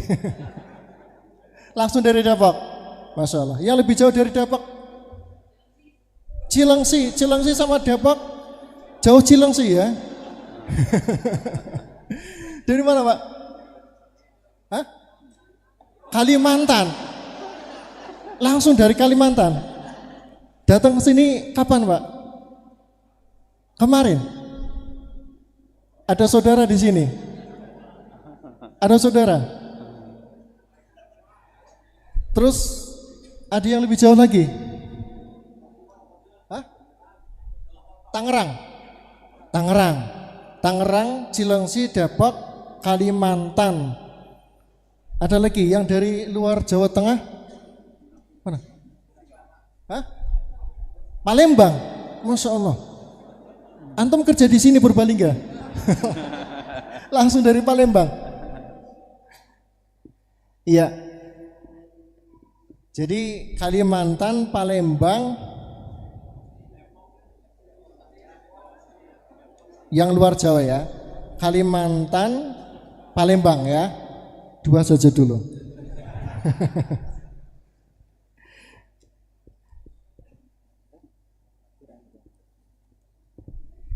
Yang dari Kalimantan minta tolong ke belakang. Yang dari Palembang. Ya. Baik, kita akan bacakan beberapa pertanyaan yang sudah masuk dari jamaah bapak-bapak. Bismillah. Assalamualaikum Ustaz. Waalaikumsalam. Mohon izin bertanya, bagaimana hukumnya kalau menjadi makmum dengan imam, namun sang imam sering melakukan amalan yang tidak ada tuntunnya dalam syariat, Ustaz? Apa hukumnya menjadi makmum di belakang imam yang imamnya masih melakukan amalan-amalan yang tidak dituntunkan oleh Nabi kita Muhammad sallallahu alaihi wasallam? Kalimat tidak ada contohnya dari Nabi SAW ini masih bersifat umum. Harus dirinci. Apakah sampai dalam level kesyirikan atau tidak sampai dalam level kesyirikan? Jadi sesuatu yang di luar tuntunan Nabi itu kan ada yang levelnya syirik, ada yang levelnya tidak syirik. Walaupun itu bid'ah misalnya. Kalau seandainya levelnya syirik maka tidak boleh. Maka tidak boleh. Karena kita harus menjaga betul keabsahan dari sholat kita. Ya. Sehingga seyogyanya mencari imam yang lain ya, yang tidak melakukan kesyirikan. Adapun seandainya levelnya bukan syirik tapi levelnya adalah maksiat atau levelnya adalah bid'ah, maka dia masih muslim. Selama dia masih muslim, maka sah untuk bermakmum di belakangnya. Kenapa demikian? Karena muslim itu hukum aslinya sholatnya sah, sehingga bermakmum di belakangnya pun juga ikut apa? Sah. Tapi apakah itu ideal? Jawabannya ya kurang ideal. Tapi kalau ditanya sah atau tidak, insya Allah sah selama syarat rukun wajibnya terpenuhi. Tapi apakah ideal? Ya kurang ideal. Idealnya ya imamnya betul-betul yang sholih, ya yang akidahnya lurus. Ya. Maka kita harus berupaya untuk menyampaikan nasihat kepada yang bersangkutan dengan cara yang bijak, dengan cara yang hikmah, dengan cara yang baik. Ya. Nah, Ustaz jazakallahu khairan.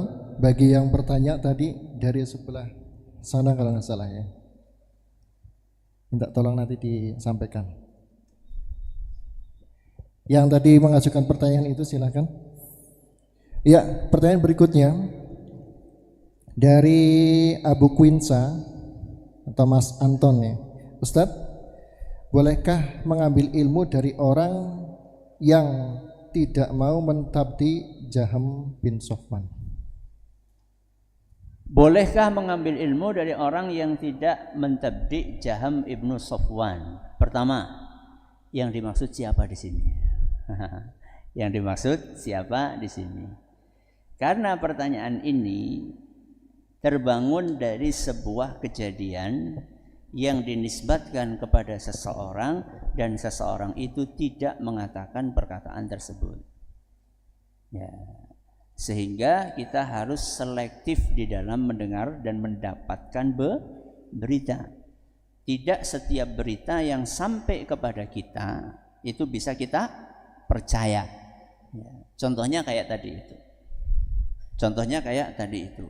Ada seorang ahli ilmu dituduh tidak mentabdi' Jahab Ibnu Safwan, dituduh. Berarti ada yang menuduh seperti itu. Ternyata begitu diklarifikasi kepada yang bersangkutan, beliau tidak mengucapkan kalimat tersebut. Sehingga kita jangan bermudah-mudah untuk menerima apa?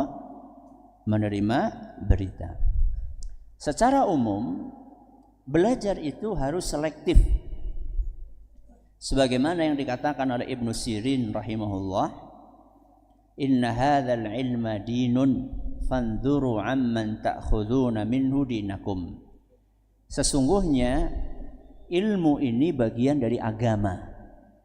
Maka hendaklah kita menyeleksi dari siapa kita mengambil agama kita. Dari mana kita bisa melihat seseorang itu layak untuk diambil ilmunya? Yang pertama dilihat dari kompetensinya. Dilihat dari apanya? Kompetensinya. Kompetensi itu ya maksudnya kemampuan dia dalam bidang tersebut. Ya. Contoh misalnya, kita mau belajar Al-Quran. Yuk belajarlah sama orang yang punya kompetensi cukup untuk mengajarkan membaca Al-Quran. Ya kalau misalnya kita belajar Al-Quran sama orang yang nggak bisa baca Quran, jadinya ya nggak jadi belajar, sama-sama nggak bisa. Ya. Begitu pula ketika kita akan belajar akidah, maka belajarlah dari orang yang menguasai, memahami akidah dengan benar. Loh Ustaz, taunya bagaimana Ustaz? Taunya dari background. Background apa? Background studi. Background studi atau background ilmiahnya. Dulu belajar di mana, kepada siapa, belajar apa. Makanya biografi, kurikulum vitae, ya, CV itu penting. Nah, itu penting. Sehingga orang itu bisa ditelusuri asal usulnya. Dulu belajarnya di mana? Jadi tidak setiap orang yang hijrah ya, awalnya enggak benar terus jadi apa? Benar. Itu lantas ditokohkan atau dijadikan sebagai panutan, enggak. Jadi orang yang baru hijrah itu harusnya ngaji, belajar agama, bukan dijadikan sebagai apa? Sebagai panutan dan tokoh, karena dia baru hijrah mau memperbaiki diri. Ya, jangan malah kemudian diustadkan sebelum dia belajar dengan cukup. Ini contoh. Jadi harus dilihat dari kompetensinya. Apalagi yang perlu dilihat, kompetensi berarti terkait dengan ilmiahnya. Apalagi yang perlu dilihat, keteladanannya. Kenapa? Keteladanannya. Jadi orang ini bisa nggak dijadikan sebagai teladan di dalam kesehariannya. Dan yang paling gampang dilihat keteladanan itu dari apanya? Suatu ibadah yang terulang setiap hari apa? Sholat. Apa? Sholat. Bagaimana sholat 5 waktunya? Kalau itu adalah seorang pria, apakah sholat 5 waktunya rutin di masjid atau tidak? Dan bagaimana kita akan belajar dengan orang yang jarang sholat? Ditunggu kok nggak kelihatan, duhur, maghrib, isya, Jumat pun nggak kelihatan. Neng Mekah. Gimana? Sholat Jumat di Mekah, berangkatnya kapan? Kita Jumatan di sini, di Mekah masih beda 4 jam. Berarti waktu apa? Duha. Berarti di siti imam gue. Dilihat dari keteladanannya. Kemudian dilihat dari apa lagi? Kompetensi, keteladanan, dilihat dari kemampuan beliau untuk menjelaskan. Kenapa? Kemampuan beliau untuk menjelaskan. Kenapa? Karena ilmu atau karena ngajar itulah proses transfer ilmu dari guru kepada sinten? Kepada murid.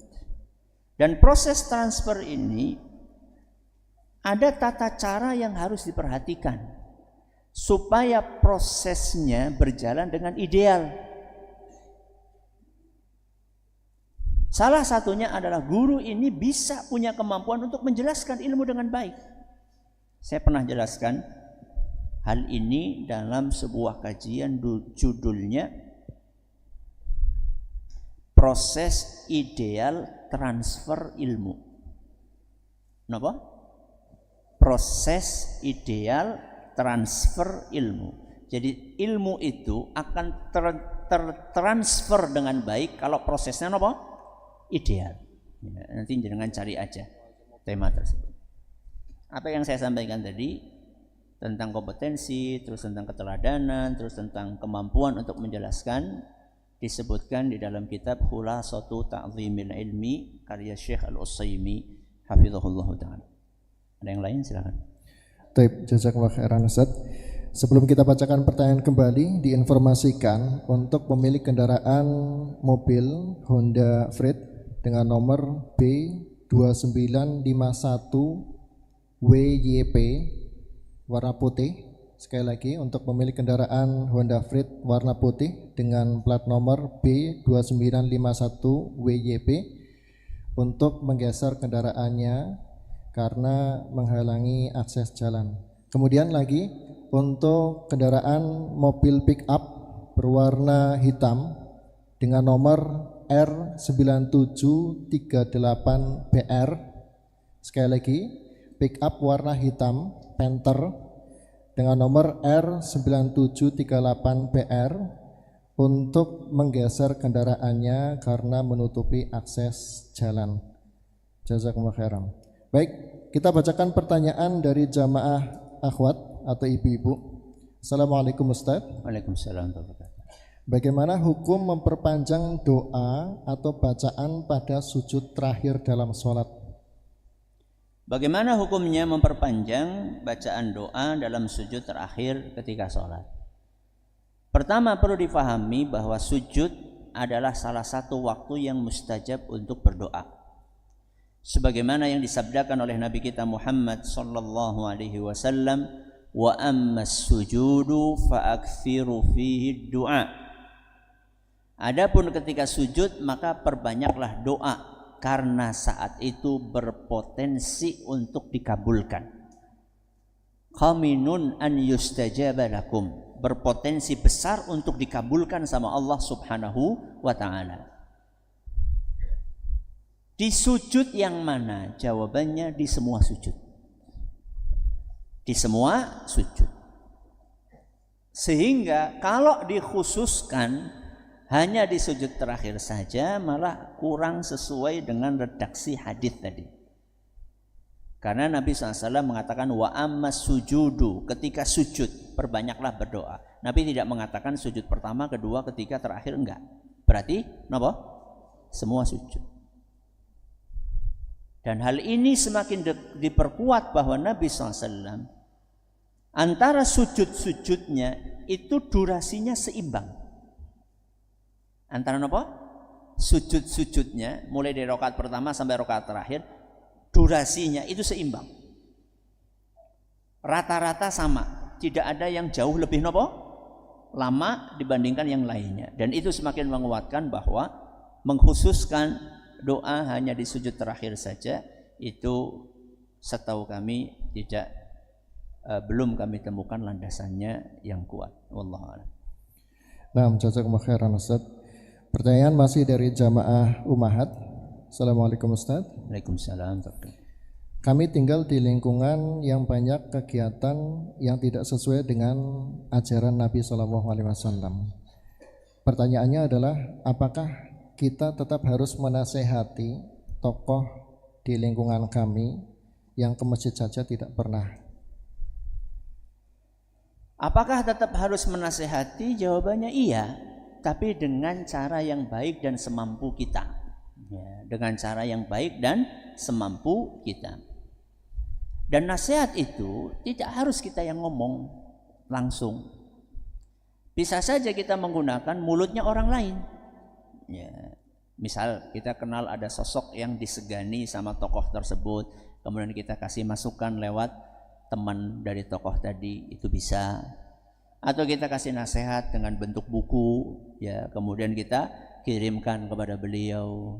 Atau kita kasih nasihat lewat WA di dalam grup, misalnya nasihat secara umum, ya, sehingga tidak terasa sekali, ya, oleh orang yang sedang dinasihat tersebut.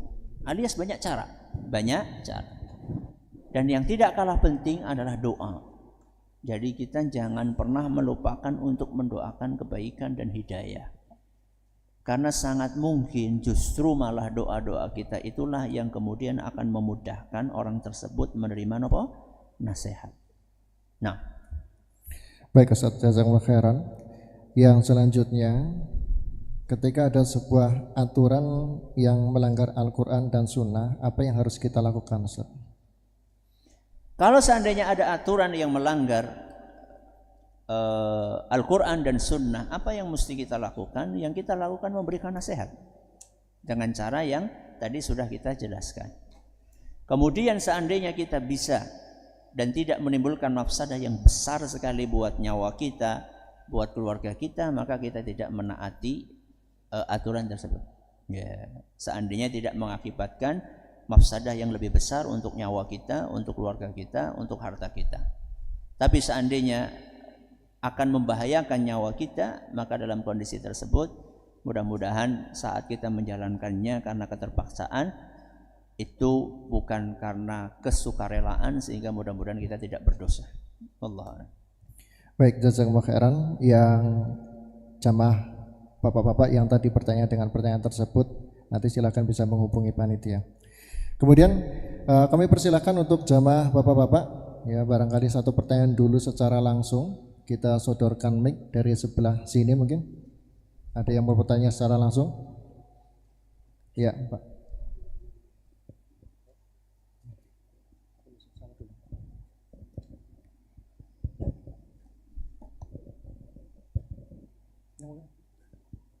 Assalamualaikum warahmatullahi wabarakatuh. Waalaikumsalam warahmatullahi wabarakatuh.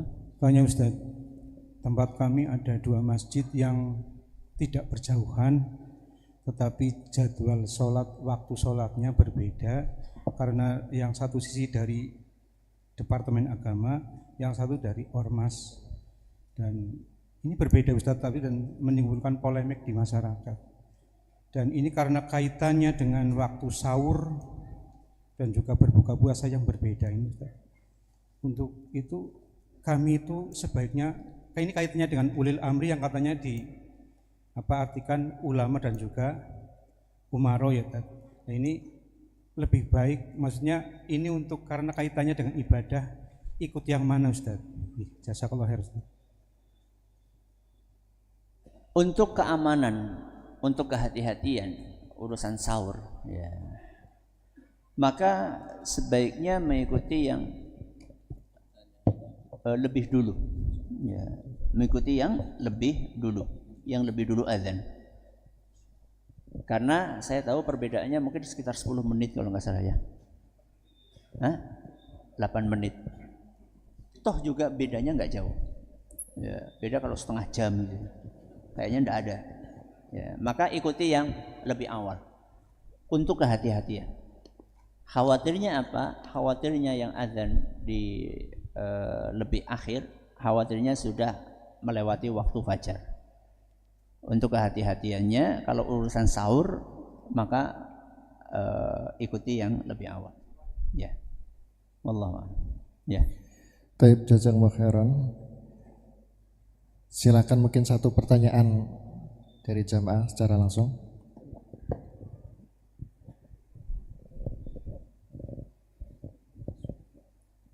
Assalamualaikum warahmatullahi wabarakatuh. Waalaikumsalam.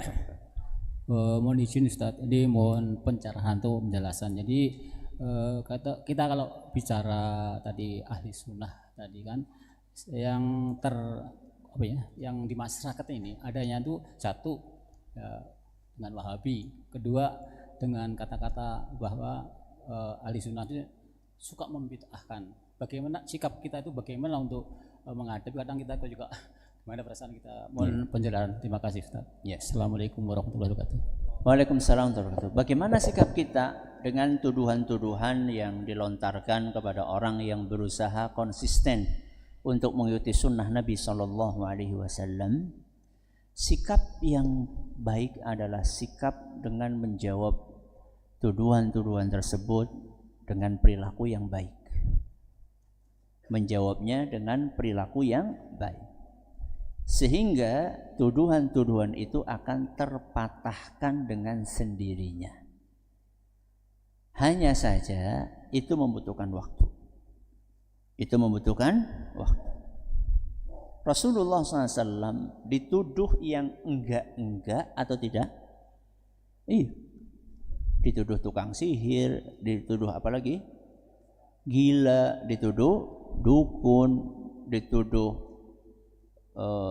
penyair dan seterusnya. Dan itu dialami oleh Nabi SAW. Padahal beliau adalah orang yang sangat soleh, sangat baik. Ya. Apalagi kita yang nggak ada apa-apanya. Maka yang perlu kita lakukan adalah kita balas, kita buktikan dengan perilaku baik kita. Seperti yang saya katakan tadi, memang itu butuh waktu. Butuh waktu. Ada sebagian orang nggak sabaran, akhirnya terlibat dalam apa? Debat kusir, yang justru malah akan semakin memperkeruh suasana. Ya. Sehingga orang yang bijak adalah orang yang tahu kapan dia berbicara dan kapan dia diam. Dan kalau berbicara maka dia akan memilih kata-kata dengan baik sebaik mungkin. Makanya debat kusir di medsos itu adalah sesuatu yang seharusnya dihindari. Karena rata-rata efeknya bukan positif, rata-rata negatif. Ya. Maka saya nasihatkan kepada saya pribadi dan juga kepada jamaah sekalian, para pendengar, para pemirsa, tinggalkan debat kusir di medsos. Hanya sekedar bantah-bantahan, balas-balasan, kasih komen yang enggak jelas. Ya. Dan bisa jadi hal yang terjadi hari ini itu adalah gara-gara itu. Gara-gara ribut-ribut di medsos.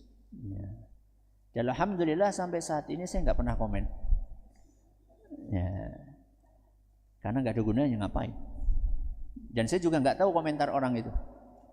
Nggak tahu saya. Karena saya nggak mau membuang waktu untuk hal-hal yang tidak bermanfaat.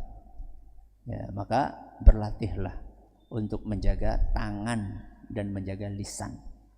Ya, tangan pun itu juga bagian dari apa? Lisan, karena kan itu omongan juga yang ditulis, diketik itu kan komen, makanya namanya komen, walaupun nulisnya pakai tangan, itu lisan juga. Ya, maka hati-hati. Semoga apa yang kita pelajari bermanfaat bagi kita semuanya. Terima kasih atas perhatiannya, atas segala kurangannya. Subhanakallahumma bihamdika asyhadu an la ilaha illa anta astaghfiruka wa atubu ilaik. Assalamualaikum warahmatullahi wabarakatuh. Waalaikumsalam warahmatullahi wabarakatuh. Baik, jamaah sekalian rahimani